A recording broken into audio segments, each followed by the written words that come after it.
पंजाब के किसानों का आंदोलन हरियाणा की सीमा में घुसता हुआ दिल्ली की तरफ बढ़ रहा है। हरियाणा सरकार द्वारा लगाई गई रोक का उस पर कोई असर दिखाई नहीं दे रहा है और वो कानून को ठेंगे पर रखते हुए दिल्ली कूच की तरफ लगातार आगे बढ़ रही हैं। पंजाब के किसानों का हरियाणा के कुछ किसान संगठन भी साथ दे रहे हैं। हरियाणा में बीजेपी सत्तारूढ़ दल है तो पंजाब में कांग्रेस की सरकार है। पंजाब में किसान आंदोलन की आग को भड़काने वहां की कैप्टन अमरिंदर सिंह सरकार ने किस तरह से किया है, ये किसी से छिपा नहीं है। पंजाब की विपक्षी पार्टी शिरोमणि अकाली दल भी किसानों के आंदोलन के साथ रही, जिसके चलते पंजाब पहले ही अस्त व्यस्त हो गया। पंजाब सरकार की राजनीति का शिकार सबसे ज्यादा शहरी वर्ग हो रहा है और उसी के हिस्से में तमाम दिक्कतें भी आ रही हैं। इतना सब होने के बावजूद पंजाब के मुख्यमंत्री कैप्टन अमरिंदर सिंह लगातार चुप्पी साधे हुए हैं। वो अपने राज्यों के किसान संगठनों से कुछ नहीं कह रहे।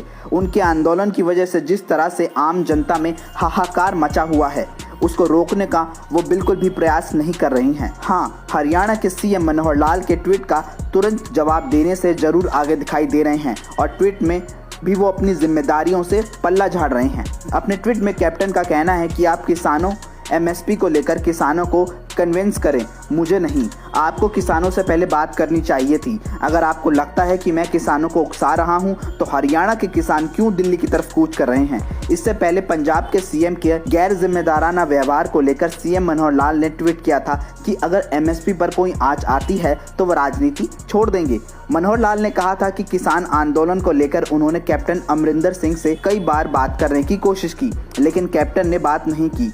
इससे साबित होता है कि किसानों को लेकर कैप्टन कितने गंभीर हैं। आपके झूठ और प्रोपेगेंडे का पर्दाफाश हो चुका है। पंजाब के सीएम का व्यवहार तो फिर भी समझ में आता है कि वो शिरोमणि अकाली दल के बड़े वोट बैंक किसानों में सेंध लगाने के लिए ऐसा कर रहे हैं, लेकिन दिल्ली के सीएम अरविंद केजरीवाल का रवैया तो और भी ज्यादा हैरान करने वाला है। केजरीवाल ट्वीट के जरिए कह रहे हैं कि किसानों को शांतिपूर्ण प्रदर्शन से रोका जा रहा है, ये उनका अधिकार है। उन पर वाटर कैनन का इस्तेमाल किया जा रहा है। इस तरह के ट्वीट पर केजरीवाल क्या ये साबित करना चाहते हैं कि उन्हें दिल्ली की बिल्कुल भी चिंता नहीं है? क्या केजरीवाल को ये नहीं मालूम कि दिल्ली वासियों को किस तरह से कोरोना के कहर का सामना करना पड़ रहा है? किस तरह से सैकड़ों की संख्या में लोग दिल्ली में कोरोना की वजह से अपनी जान गंवा रहे हैं। इन सब के बावजूद केजरीवाल किसानों से कह रहे हैं कि वो दिल्ली में आए और पंजाब हरियाणा की तरह दिल्ली को भी अस्त व्यस्त कर दें। केजरीवाल ऐसा इसलिए कह रहे हैं कि पंजाब के विधानसभा चुनाव में 1.25 साल से भी कम का वक्त बाकी रह गया है।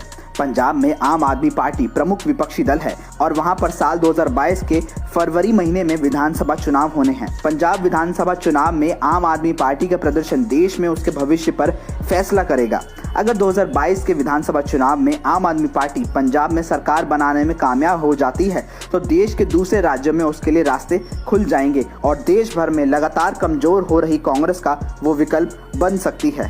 अगर ऐसा नहीं होता है तो आम आदमी पार्टी दिल्ली तक ही सीमित रह जाएगी, जो कि पूर्ण राज्य नहीं है। वहीं दूसरी तरफ देश भर में सिकुड़ रही कांग्रेस के लिए किसान आंदोलन ही उसका एकमात्र सहारा रह गया है। पंजाब के सीएम कैप्टन अमरिंदर सिंह शायद सोच रहे हैं कि किसान आंदोलन के जरिए वो अपनी सरकार को बचाने में कामयाब हो सकते हैं, जिससे कि लगातार हार पर हार त्रस्त हो चुकी कांग्रेस को जीवन दान मिल जाए। अब देखना यह है कि किसानों के चल रहे आंदोलन का कौन फायदा उठा पाता है, अरविंद केजरीवाल, कैप्टन अमरिंदर सिंह या फिर मोदी सरकार से बिना किसी देरी के समर्थन लेने वाले सुखबीर बादल। चाहे फायदा किसी को भी हो, लेकिन दिल्ली और पंजाब का आम आदमी अपने मुख्यमंत्रियों की राजनीतिक महत्वाकांक्षाओं की कीमत जरूर अदा कर रहा है।